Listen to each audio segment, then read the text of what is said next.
शनिवार विलंबित राति प्राय 12 घंटा 30 मिनिट समय बेआईन बाली चालाण अभियोग में बौद्ध पुलिस 6टी बाली बोझई हाइवा अटक रखि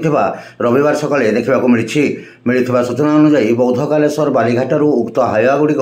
बाली बोझई कर बौद्ध क्यागटा महानदी पोल दे सम्बलपुर जिला अंचल को परिवहन करुवा बेले आईआईसी रंजित कुमार मुनि नेतृत्व में चढ़ाऊ कर अटक रखा अपरपक्षे सरकार लिज देइथबा घाटरू वाई फर्म सह समान बाली नेउथबा अटक थिबा हाइवार मालिक और ड्राइवर माने दाबी करिसंती। बाली चालाण संपर्कित आवश्यक कागजपत्र जांच पर आवश्यक कार्यानुष्ठान ग्रहण कराजिबो बोली पुलिस पक्षरु सूचना मिलिछि। किसी नहीं कहे आज्ञा से तो आसले खाली चाबी दियो बोले और मोबाइल मागिकी से 4टा भाई नेले आमको सकालू पुणी जाकि गाड़ी धरिकी आस बोले आम कागज धरलु तार एटा गाड़ी धरिकी आम इनके आसनु आसनु जो से आमको इन्हें अटकाले और अटकाई बोले आमको भी चाबी मागले और आमर आड्रेस मान सब ड्राइवर मान को लिखिकी साटा नहीं आम तो सब कागज पत्र भी आम बाली जेना आम आनी चुरेकी भी नहीं आणवा रॉयल्टी पेपर काटिकी यदि धरिकी भी आसी यदि देख सतक मिछ